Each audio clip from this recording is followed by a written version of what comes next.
Hello everyone, welcome back. Hope you all are fine.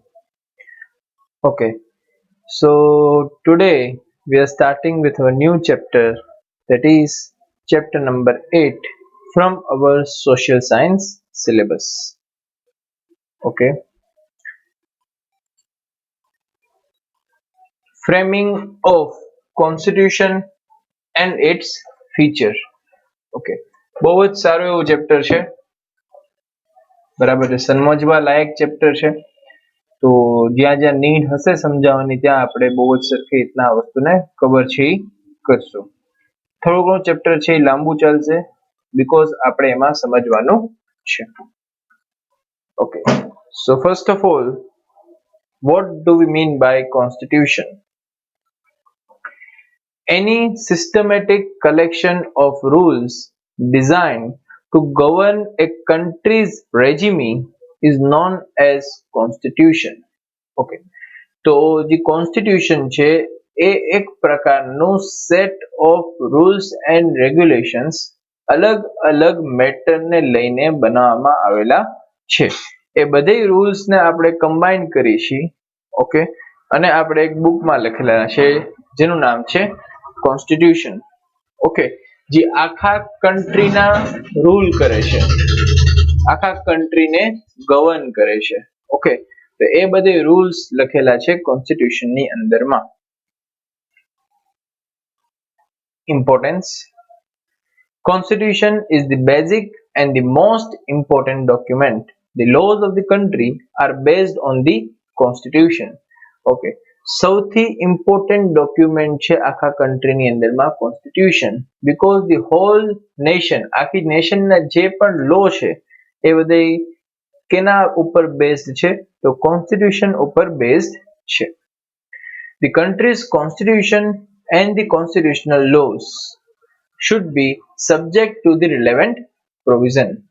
કે જે કન્ટ્રીનું આપણું કોન્સ્ટિટ્યુશન છે અને એની અંદરમાં જે અલગ અલગ પ્રકારના લોઝ લખેલા છે, ઓકે, એના બધે રિલેવન્ટ પ્રોવિઝન્સ છે એ લખેલા હોય છે. ટૂંકમાં જે જે પ્રોબ્લેમ હોય એની સામેના પર્ટિક્યુલર લો છે એ સરખી રીતના આપેલા હોય છે. The constitution is superior to all the laws of the country. બધા જ કરતા સુપીરિયર છે એ કોન્સ્ટિટ્યુશન છે એ ગણાય છે. Constitution involves periodically changing requirements of the people's aspirations, expectations, interest, as well as the emotions which are high.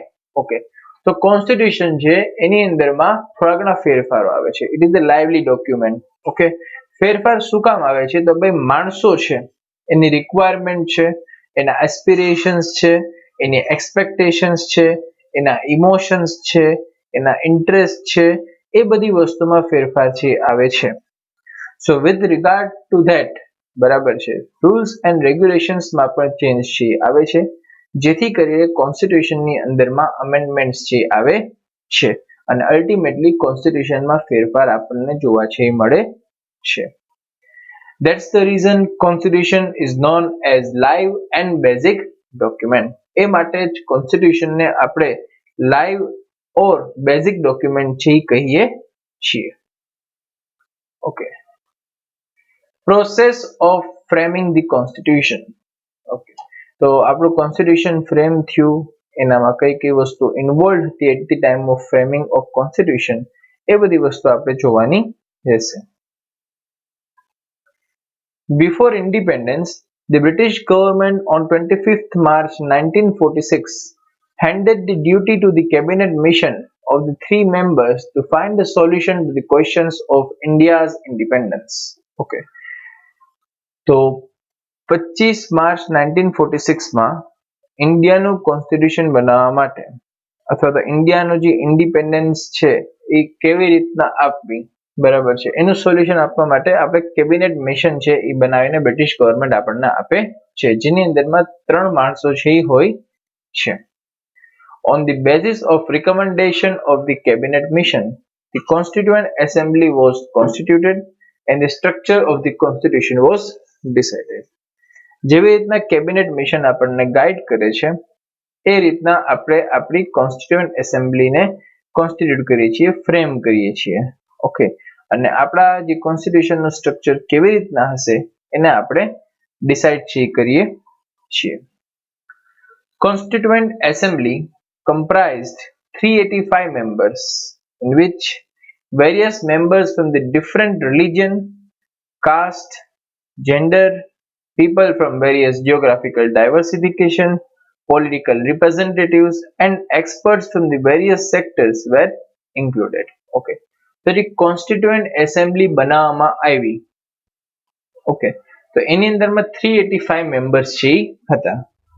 આ 385 જે members હતા એ અલગ અલગ રિલિજન, કાસ્ટ, જેન્ડર, અલગ અલગ જીઓગ્રાફીમાંથી આવે છે, અલગ અલગ પોલિટિકલ રિપ્રેઝેન્ટેટિવ્સ અને એક્સપર્ટ્સ છે એ પોતપોતાના સેક્ટરમાં જે હોય છે એ લોકોને જ્યાં જ્યાં આપણને કોન્સ્ટિટ્યુશન બનાવવામાં નીડ પડી તો આપણે એ 385 મેમ્બર્સ છે એવી રીતના સિલેક્ટ કરેલા છે.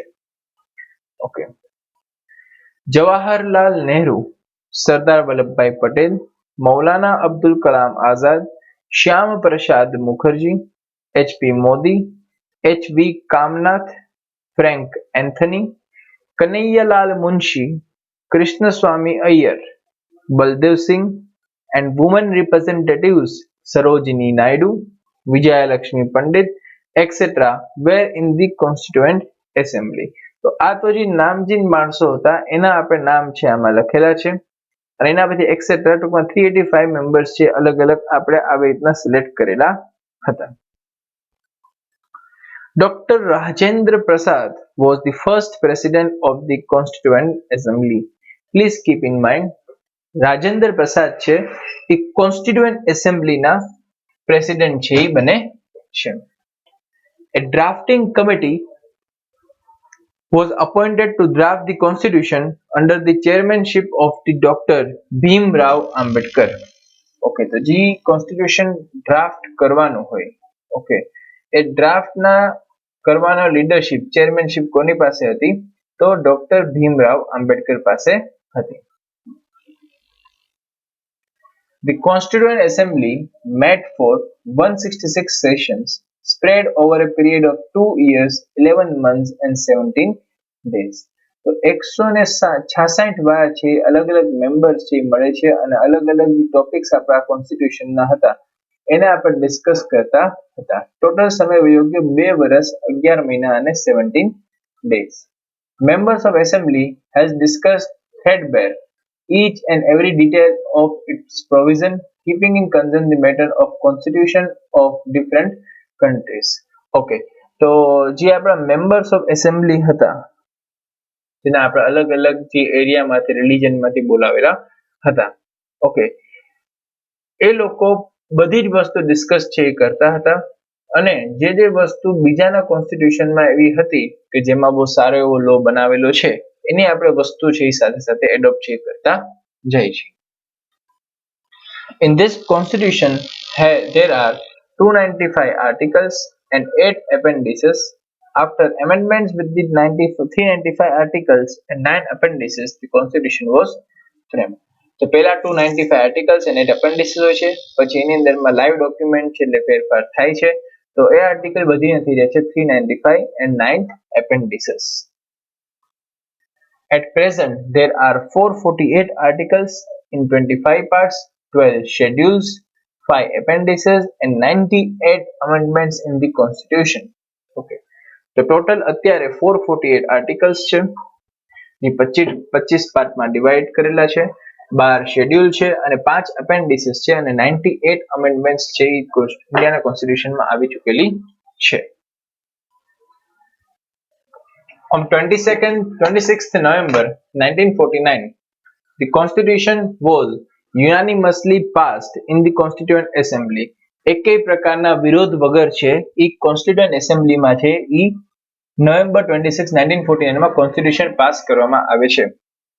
On 26 January 1950, Constitution of India came into existence and India was declared as Republic nation. Thereafter, every year on 26 January, we celebrate the Republic Day with the national fervor. Okay. તો 26 નવેમ્બરે છે constitution pass થઈ જાય છે, પણ લાગુ આપણે પાડીએ છીએ 26 જાન્યુઆરીના રોજ 1950s ની અંદરમાં. ઓકે ને, ત્યારે ઇન્ડિયા છે એ રિપબ્લિક નેશન તરીકે ઓળખાવા લાગે છે ડ્યુ ટુ અવર કોન્સ્ટિટ્યુશન. એ માટે આપણે 26 જાન્યુઆરીને દર વર્ષે એઝ અ રિપબ્લિક ડે છે એ ઉજવીએ છીએ with national enthusiasm. In India, in the Indian Constitution, we have 4 lions as the national emblem and national slogan Satyamev Jayate. The Constitution provides for citizenship, rights and duties of the people, directive principles of the state policy, union-state relation, election and emergency provision. Thus, the Constitution of India is the most detailed and elaborated national document. Okay.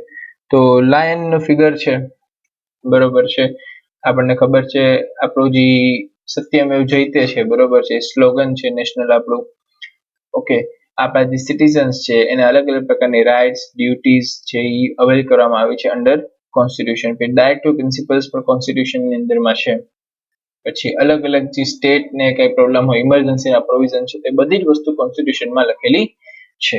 ટૂંકમાં constitution છે એ બહુ જ મોટું અને ઇલાબોરેટેડ national document આપણે consider કરીએ છીએ. Okay, તો આજના લેક્ચર માટે આટલું જ ઇન્ટ્રોડક્ટરી પાર્ટ. કાલે આપણે પ્રિએમ્બલથી ફરી પાછી શરૂઆત છે એ કરશું અને આગળ છે ડિસ્કસ છે એ કરશું. ત્યાર સુધી બધાને ગુડ બાય, ટેક કેર.